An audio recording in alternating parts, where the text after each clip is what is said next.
오늘 주일 예배는 백날 네 생각대로 네 계획대로 살아봐라, 망하는 건 시간 문제다 라는 제목으로 잠깐 시간 은혜를 나누고자 합니다. 이 제목이 너무 세다 이렇게 생각이 되시는 분들은 하나님의 은혜가 나를 덮어야 내가 살 수 있다 이렇게 순화해서 받아들이시면 좋겠습니다. 여러분, 우리가 알고 있는 거 대부분 노력밖에 없지요. 그러니까 태어나자마자 한결같이 배우는 것이 노력해라, 좀 더 노력해라, 좀 더 예를 써라, 이것을 배우니까 우리가 알고 있는 것 대부분 노력밖에 없다는 것이죠. 그래서 거의 본능적으로 무엇이든지 무엇으로 얻으려 한다? 노력으로 얻으려 한다는 것입니다. 심지어 예수님을 믿고 난 다음에도 좀처럼 이 패턴을 벗어나지 못한다는 것이죠. 그러니까 순종하려고 노력하고, 믿으려고 노력하고, 충성하려고 노력한다는 것입니다. 착하게 살려고 노력하고, 어렵게 살려고, 거룩하게 살려고 애를 쓴다, 노력한다는 것이죠. 그런데 이렇게 살아봤더니 어떻습니까? 내적으로 충만해지시던가요? 내적으로 충만해지기는커녕 오히려 지쳐서 나가 떨어지기 십상이라는 것이죠. 즉, 야, 나는 참 부족한 것 투성이구나, 나는 어쩔 수 없는 한계성의 존재구나, 이것을 절절히 느낄 뿐이라는 것입니다. 그래서 노력하면 노력할수록 이상하게도 공허한 거예요. 예를 쓰면 예를 쓸수록 이상하게도 더 허탈해지는 거예요. 그러므로 우리가 깨달을 수 있는 것이 무엇이냐, 살면서 깨달을 수 있는 것이 무엇이냐, 한마디로 인간이란 노력해도 예를 써도 안 되는 존재다라는 것이죠. 여러분, 죄 안 지고 착하게 살려고 노력해보세요. 그렇게 되는지. 잘 안 된다니까요. 그러니까 방금 전 말씀드린 대로 인간이란 노력을 해도, 인간이란 몸부림을 쳐도 예를 써도 안 되는 존재다라는 것입니다. 여러분, 좀 배웠다는 사람과 똑똑한 사람과 같이 한번 일을 해보십시오. 대부분 패턴이 어떤 식이냐, 똑똑한 사람들 패턴이 어떤 식이냐, 좀 더 예를 써보자, 좀 더 노력해보자, 좀 더 몸부림 쳐보자, 좀 더 이런 식이거든요. 그래서 일단 시키는 대로 해보죠. 자신보다 똑똑한 사람이 그렇게 하라니까. 하지만 얼마 가지 않아서 부족함만 더 느낄 뿐입니다. 자괴감이 쓰나미처럼 밀려오지요. 자기 명대로 못 삽니다. 좀 더 노력하자, 좀 더 그러다가 자기 명대로 못 삽니다. 성경에 보니까 야곱이라는 인물, 좀 더 예를 써보자, 좀 더 노력해보자, 좀 더 뛰어보자, 좀 더 이런 유형의 인간이었거든요. 그래서 그가 얼마나 돈을 많이 벌었던지 세겜이라는 곳에 가서 그룹 총수가 되었답니다. 그런데 야곱의 행복 그리 오래 가지 못했죠. 세겜에서 끔찍한 일이 벌어졌잖아요. 세겜 족장이 야곱의 딸 디나를, 눈에 넣어도 아프지 않을 야곱의 딸 디나를 겁탈해 버렸습니다. 하지만 야곱이 복수할 수 없었답니다. 왜냐? 세겜족의 힘이 월등히 강했기 때문입니다. 야곱은 1이고 세겜족은 100이었거든요. 이런 와중에 야곱의 두 아들 레위하고 시므이가 아버지 야곱의 허락도 없이 보복한답시고, 동생이 겁탈당했으니까 보복한답시고 한밤중에 세겜족 마을을 급습했거든요. 따라서 이제 날이 밝으면 세겜족이 가만히 있을 리 만무하겠죠. 그러니까 이제 야곱 가문은 망할 일만 남았다는 것입니다. 따라서 여기서 알 수 있는 게 무엇이죠? 좀 더 노력하면 된다, 좀 더 애쓰면 된다, 좀 더 해보자, 그러면 행복해질 거야. 좀 더 노력하면 된다, 좀 더 해보자, 좀 더 애쓰면 된다, 그러면 지금의 그 행복, 그 자리, 그것이 다 지켜낼 수 있어. 안전해질 거야. 좀 더 노력해보자, 안전해질 거야. 100% 거짓말이다라는 거예요. 그런데 우리 주변에 보면 야곱처럼 사는 사람들 엄청 많습니다. 특히 젊은 학생들 보면 시험 기간이라서 이번 주는 예배 빼먹는데요. 이번 주 시험 기간이니까 교회 안 간대요. 그래서 그 인생 평생토록 시험이 끊이지 않는 것입니다. 구약 성경에 보면 예루살렘 성벽 재건 사업을 계획하고 있었던, 예루살렘 성벽 재건 사업을 머리에 두고 그리고 있었던 스가랴 선지자에게 하나님의 영이 임했지 않습니까? 그때 하나님의 영이 스가랴 선지자에게 무엇이라고 말씀하셨나요? 이는 힘으로 되지 아니하고 으로 되느니라. 그러니까 무슨 얘기? 한마디 인생살이 하고 되는 게 아니에요. 은혜가 있어. 힘을 쓰고 애를 쓰고 막히고 그렇게 예를 사람의 인생 걸레처럼 걸레 마냥 너덜너덜해지는 경우 다반사더라는 것이죠. 즉 인생살이 힘쓰고 애쓴다고 되는 게 아니에요. 그러므로 내 노력에 앞서 항상 먼저 꿇어 엎드려 하나님의 은혜를 구하는 저와 여러분들 되시기를 예수님 이름으로 진심으로 축원을 드립니다.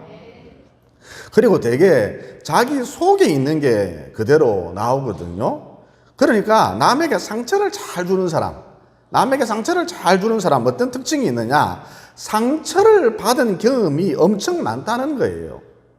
그래서 자기 자신도 몰라요. 자기 자신도 모르는 사이에 남에게 상처를 곧잘 준다는 것이죠. 오래전 얘기인데 저를 참 불편하게 하는 집사님 한 분이 계셨거든요. 제가 목회를 할 때에. 즉 항상 그 하는 말 속에 가시가 있더라는 것입니다. 그러니까 성장 환경이 원만하지 못했던 것이죠. 대개 어릴 적에 사랑을 받지 못하면 말이 직선적으로 나가거든요. 그걸 인제 알았어, 그걸 인제 알았나 그러면서 돌직구가 막 날아다니죠. 그런데 언제부터인가 이 집사님 말이 참 부드러워졌답니다. 그래서 제가 그 집사님을 보고 집사님 요즘 좀 평안하신가 봐요. 그랬더니 하나님이 나를 살려주셨습니다 그래요. 여러분 이와 같이 인생 힘쓰고 애쓴다고 되는 게 아니라 하나님의 은혜가 나를 덮어야 한다는 것입니다. 여러분 우리 속에 크고 작은 상처가 굉장히 많은데 내적인 상처가 굉장히 많은데 또 드러내놓기 참 민망한 상처도 있기 마련인데 누구에게도 말 못할 마음의 쓴뿌리가 있어요. 이런 것이 있기 마련인데 이걸 어떻게 다루고 어떻게 처리할 것입니까? 약 먹는다고 해결이 되나요? 병원에 간다고 해결이 되나요? 그러니까 하나님의 은혜만이 나를 살릴 수 있다는 것입니다. 또 집에 돈이 엄청 많아요. 조물주 위에 건물주가 있다 그러잖아요. 제가 아는 어떤 분 상가가 몇 채나 됩니다. 그런데 하나밖에 없는 아들이 개망나니인 거예요. 기상천외한 음란물에 중독이 되었고 도박에도 중독이 되었고 완전히 젊은 애가 어린 애가 쓰레기더라는 것이죠. 여러분 돈이 아무리 많으면 뭐합니까? 여기에 무슨 행복이 있을 수가 있겠어요. 그런데 이놈이 뭔지도 모르고 여행 가는 줄 알고 놀러 가는 줄 알고 3박 4일 하는 교회 수련회에 따라온 것입니다. 따라온 거예요. 이에 말씀을 듣던 중에 깨졌고 기도회 때 성령을 받은 것이죠. 그래서 눈물이 바다가 되도록 쏟으면서 또 땅을 치면서 가슴을 치면서 통해 자복하고 심지어 방언을 하고 성령 세례 받은 것이죠. 심지어 방언을 하고 완전히 뒤집어졌답니다. 새 사람이 된 것이죠. 거듭났습니다. 요즘 자녀 때문에 골머리를 앓고 계신 분들이 참 많던데 힘쓰고 애쓴다고 두드려 팬다고 되는 게 아니에요. 돈 갖고 되는 것은 더더욱 아닙니다. 그러면 대책이 뭐냐? 비책 상책이 무엇이냐? 자녀를 위해 조용히 중보기도 해 주십시오. 다시 한번 거듭 강조합니다. 하나님의 은혜만이 우리를 살릴 수 있고 은혜 외에는 답이 없다는 것이죠.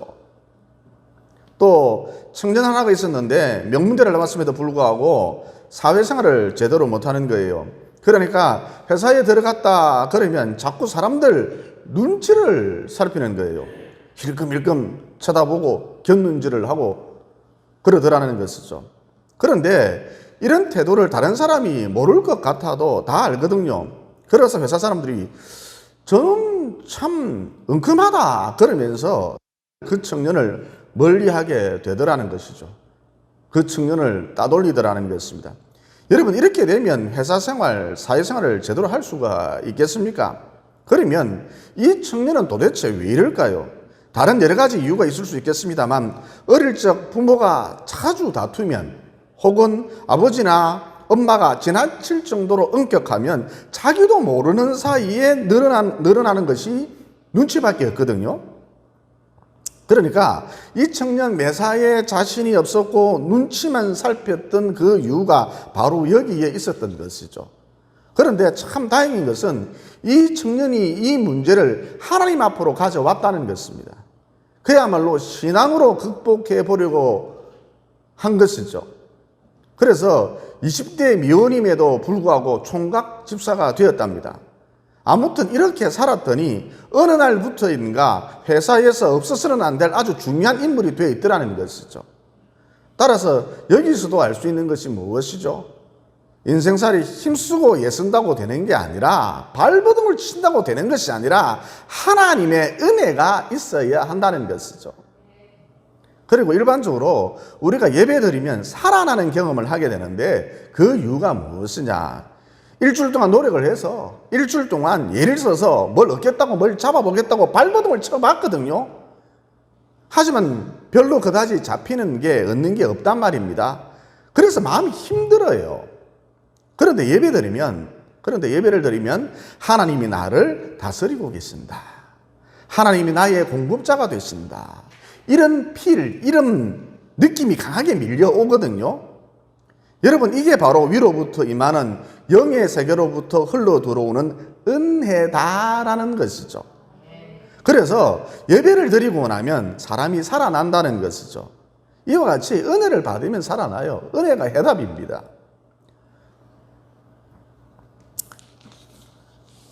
그 다음에 하나님의 은혜가 내게 임하면 특징적으로 어떤 현상이 나타나느냐. 우선 계속해서 하나님의 은혜를 구하게 된다는 것이죠. 자꾸 이런 마음이 생겨요. 하나님의 은혜를 구하는 마음, 자꾸 이런 마음이 생긴다는 것이죠. 예를 들어서 주님 저를 불쌍히 여겨주세요. 주님 저를 불쌍히 여겨주세요. 또 주님께서 저를 박대하시면 제가 어디로 가겠습니까? 또 주 떠나가시면 내 생명 헛되네. 날 사랑하신 주 늘 계시옵소서. 이렇게 반복해서 하나님 은혜를 자꾸 구하게 된다는 것이죠. 그러면 어째서 이런 마음이 끊이지 않는가? 스가랴서에 보면 하나님의 은혜를 구하는 자에게 간구의 영을 부어주신다 그러셨거든요. 그러니까 우리가 자꾸 하나님의 은혜를 구하면 하나님께서 어떻게 역사를 해주시느냐? 매일매일 하나님의 은혜를 구하도록 나를 이끌어 가신다는 것이죠. 간구의 영을 부어주셔서. 그런데 여러분 가만히 보세요. 매일 하나님의 은혜를 구하는 그 인생 잘못될 리 만무하겠죠. 망할 리 만무하겠죠. 그리고 무엇보다 이런 인생은 하나님의 인도함을 받기 때문에, 성령의 인도함을 받기 때문에, 성령의 조명을 받기 때문에 진국 인생, 농축 인생, 압축 인생, 엑기스 인생이 될 수밖에 없다는 거예요. 또 하나님의 은혜가 임하면 어떤 현상이 나타나느냐? 12절에 보면 이런 말씀이 나오죠. 경건하지 않은 것들을 버리고. 그러니까 무슨 얘기냐? 하나님의 은혜가 내게 임하면 무엇보다 경건하지 않은 것들을 멀리하게 된다는 것이죠. 그러면 이 대목에서 여러분, 경건하지 않은 것, 이게 도대체 무엇일까요? 간단하게 말해서 하나님 나라에 가져갈 수 없는 것, 이게 경건하지 않은 것입니다. 따라서 결론, 하나님의 은혜가 내게 임하면, 하나님의 은혜가 나를 덮어버리면 하나님 나라에 가져갈 수 있는 것, 여기에 목숨을 건다는 것입니다. 즉 믿음, 소망, 사랑, 여기에 목숨을 건다는 것이죠. 다시 말해서 하나님의 은혜가 나를 덮어버리면, 하나님의 은혜가 임하면 삶의 수준, 삶의 차원, 삶의 방향, 삶의 가치, 이게 완전히 달라진다는 거예요. 이전과는 삶의 방식이 180도로 달라지죠. 여러분, 사람이 이렇게 살면 그 사람에게서 빛이 나거든요. 다시 말해 사람이 싱겁지가 않고 짠맛이 가득한 소금처럼 참 매력적으로 보인다는 것이죠.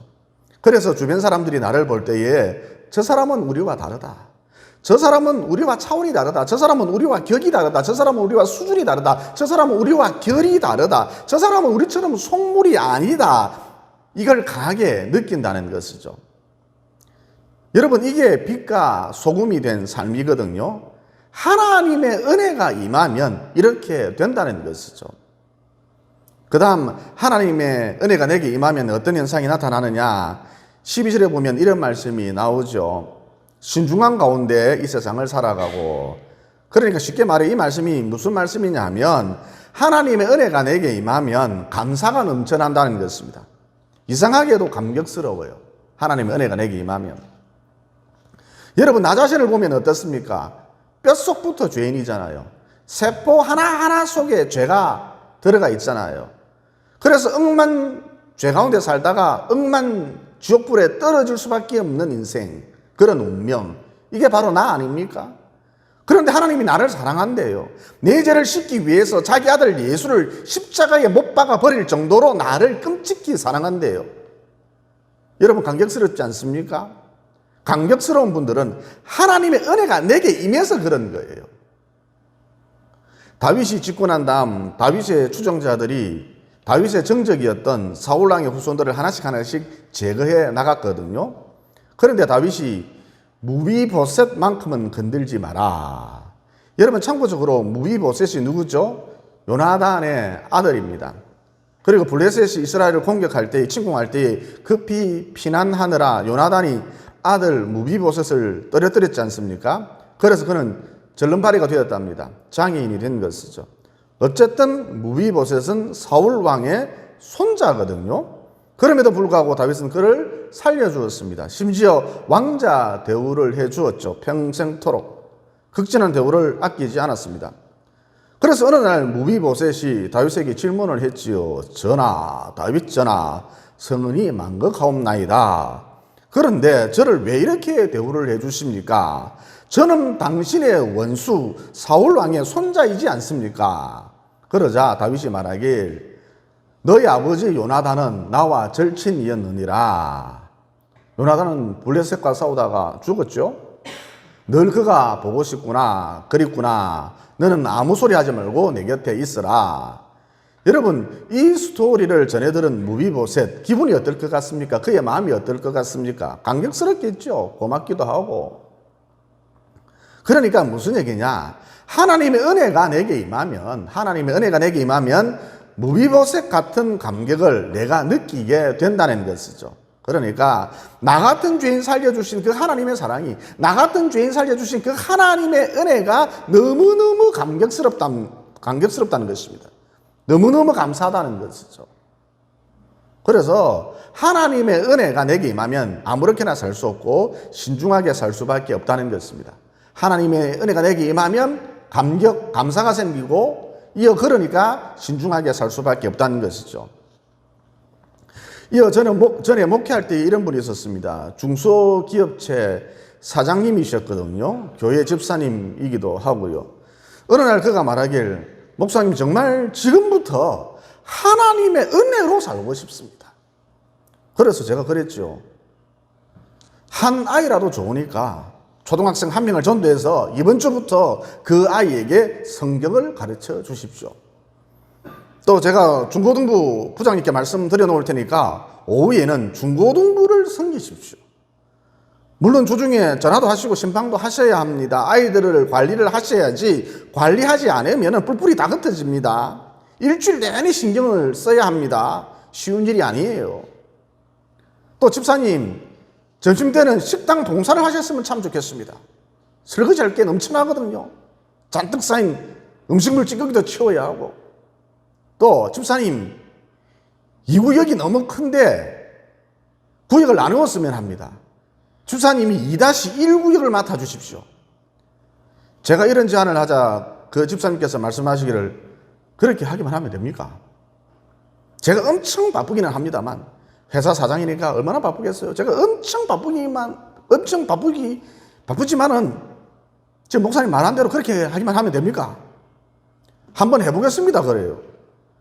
저는 속으로 기겁을 할 줄 알았는데, 이 한 서너 달이 지났거든요. 그 집사님께서 저에게 불만을 제기하는 거예요. 목사님 시키는 대로 해봤는데 서너 달을 해봤는데 솔직히 하나님 은혜는 하나도 없는 것 같고 피곤해서 죽을 지경입니다. 그래서 제가 그랬죠. 그게 정상입니다, 집사님. 하나님의 은혜가 어떻게 오느냐? 피곤해서 미칠 지경일 때, 피곤해서 죽을 지경일 때 바로 그때 옵니다. 정 힘드시면 집사님 이쯤에서 포기하시고 그만두시고 전에 하던 대로 습관대로 주일날 잠깐 와서 1시간 정도 예배드리고 그리고 그냥 스르륵 사라지십시오. 그러자 이분이 말하길, 아니요 목사님, 이왕지사 이렇게 된 거 나를 더 피곤하게 만들어 볼랍니다. 이어 한 6개월쯤 지나니까 저에게 이런 소리가 들려오더라고요. 이 집사님이 다른 집사님들을 앉혀놓고 피곤해서 내가 죽어버리니까 정말 하나님이 일하시더라. 하나님의 은혜가 있더라. 그러니까 무슨 얘기냐면, 과거에는 이 집사님이 자기 직원들이 뭔가 잘못했을 때 사장이랍시고 중소기업체 사장이랍시고 윽박지르고 욕하고 또 네 회사 말아 먹으려고 출근했냐 그러면서 면박을 주고 그랬는데, 사람이 너무 피곤하니까 죽을 정도로 피곤하니까 이게 안 되더라는 것이죠. 그래서 그냥 실수하지 마, 김 부장 실수하지 마, 다음부터 실수하지 마, 잘하잖아 김대리, 그러고 말더라는 것입니다. 그러자 직원들이 정말 자기를 존경하기 시작하더라는 것이죠.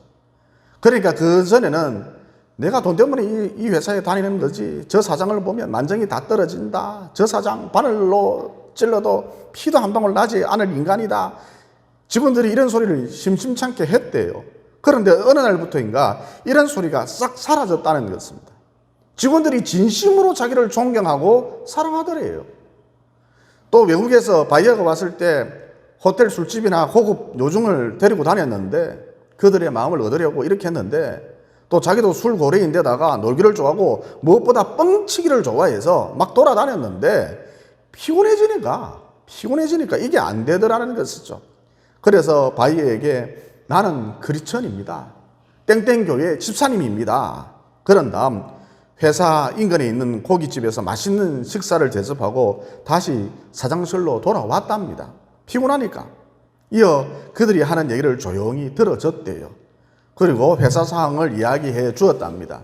즉 우리 회사 형평상 어디까지는 당신들의 요구를 들어줄 수가 있고 어디까지는 못 들어준다, 이렇게 회사 형편을 정확하게 이야기를 해 주었답니다.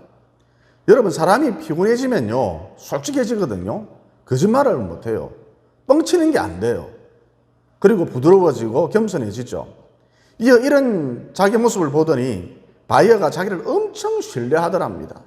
눈빛이 달라지더라는 것이죠. 자기하고 친구하자 그러더랍니다. 이후 계약이 너무너무 잘 되더라는 것이죠. 그러니까 이 집사님처럼 살아야 한다, 이런 뜻이 아니고, 여러분이 하루하루를 살아가실 때에 오직 하나님의 은혜만이 나를 살릴 수 있습니다. 주여 나를 불쌍히 여기소서. 매일매일의 삶을 살아가실 때에 오직 하나님의 은혜만이 나를 살릴 수 있습니다. 주님 나를 불쌍히 여겨주세요. 그러면서 항상 마음 중심에 하나님을 두라는 것이죠. 여러분, 야곱이 형 에서를 만나려 할 때에 어떻게 했습니까? 형이 자기를 죽일 수도 있다 그러면서 염려하면서 치밀한 계획하에 움직였죠. 우선 자기 가병을 세 개의 진으로, 오른쪽, 왼쪽, 중앙 이렇게 세 개의 진으로 나누었습니다. 그러니까 형 에서가 공격을 해오더라도 피해를 최소화해보자는 것이죠. 또 한쪽 진영이 당하면 다른 쪽 진영이 그 진영을 도와줄 수도 있잖아요. 그래서 야곱은 자기의 병사들을 세 개의 진으로 나누었습니다. 그리고 맨 앞쪽에는 자기 첩과 그 자식들을, 그 다음 줄에는 레아와 그 자식들을, 맨 뒷줄에는 자기가 가장 아끼는 라헬과 그 자식들을 배치를 했답니다. 하지만 이렇게 했음에도 불구하고, 용이 주도하게 했음에도 불구하고 마음이 놓이지 않아서 야곱은 밤새도록 야복 강가에서 기도했었죠. 하나님의 은혜를 구했다는 것입니다. 참 잘하는 것이죠. 너무너무 잘하는 것이죠. 그때 하나님께서 어떻게 응답을 해 주셨습니까? 야곱의 엉덩이 뼈를 꺾어버리셨죠. 절름발이로 만들어 버리셨습니다. 이어 날이 밝아오자 야곱이 다리를 절룩절룩 그리면서 에서를 향해 나아갔잖아요. 이에 에서가 동생 야곱을 보니까 너무너무 불쌍해 보이거든요. 자기의 장자권을 뺏어간 놈, 보란듯이 떵떵거리면서 잘 살 줄 알았는데 절름발이가 되어 있거든요. 그래서 달려가서 야곱을 안아주었죠. 눈물을 뚝뚝 흘리면서 야곱의 어깨를 도닥거려 주면서 꼭 안아주었다는 것입니다. 그러니까 야곱이 절름발이가 되므로, 물론 후에는 정상이 되었겠죠. 야곱이 절름발이가 되므로 목숨을 부지할 수 있었고, 또 식솔들을 다 살릴 수 있었고, 자기 가병들도 다 살릴 수 있었고, 많은 사람들을 살릴 수가 있었고, 더욱이 형 에서봐도 자연스럽게 화해할 수 있었다는 것이죠. 그런데 여러분, 만약 야곱이 하나님의 은혜를 구하지 않고 자기 식대로, 자기 잠깨대로, 자기 생각대로, 자기 계획대로 밀어붙였다면 어떻게 되었을까요? 몰살당했을 것이 뻔합니다. 개죽음인 것이죠. 왜냐하면 에서는 전쟁을 즐기는 사람이었거든요. 그와 그의 가병들은 야만적인 데다가 근육질의 사나이들이었습니다. 반면 야곱과 그의 가병들은 여성스러웠습니다. 연서남 스타일이었죠. 연서남 잘 아시죠? 연약한 소울남자, 그런 스타일이었거든요. 그래서 야곱이 자기 가병을 믿고 에서와 충돌했다면 결과는 뻔합니다.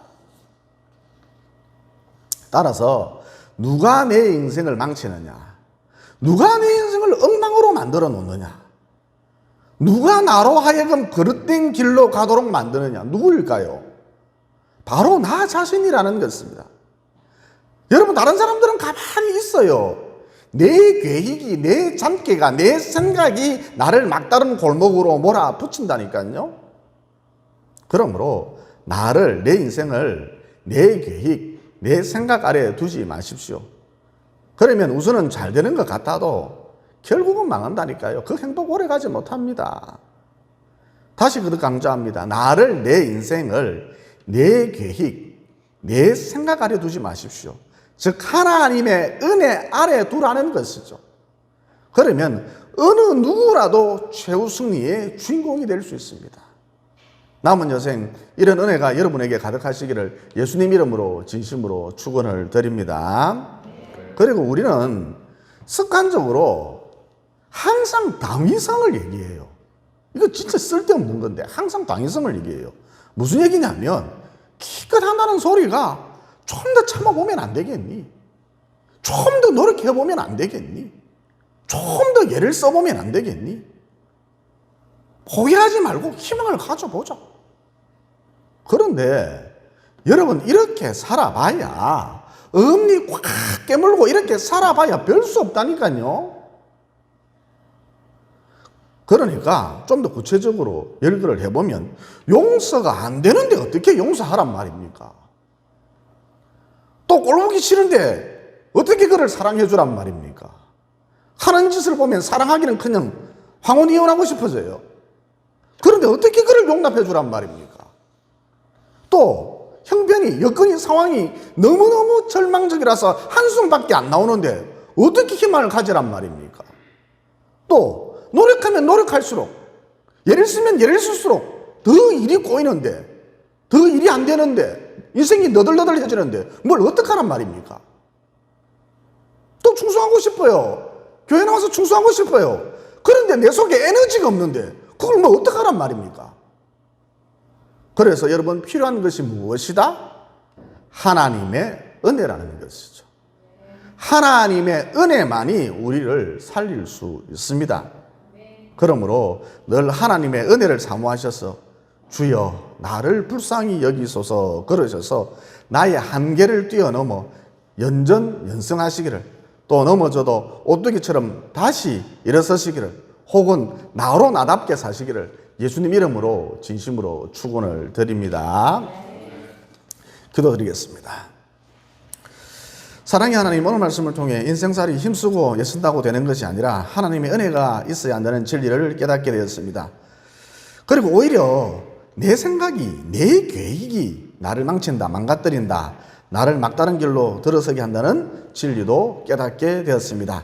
그러므로 남은 여생을 살아갈 때에 나를 죽이고, 즉 내 생각대로 살지 않고 내 계획대로 살지 않고 나를 죽이고, 대신 날마다 하나님의 은혜를 사모하고, 즉 날마다 나를 불쌍히 여기달라고 하나님 앞에 나아감으로써 결국 하나님의 은혜가 나를 덮음으로 연전연승하는 삶, 또 넘어져도 오뚜기처럼 다시 일어서는 승리의 삶을 살 수 있도록 도와주시옵소서.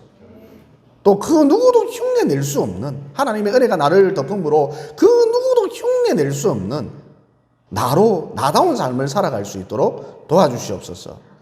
나를 사랑하는 자들이 나의 사랑을 입으며 나를 간절히 찾는 자가 나를 만날 것이니라. 이미 이렇게 약속해 주신 예수님 이름으로 기도드리옵나이다. 아멘.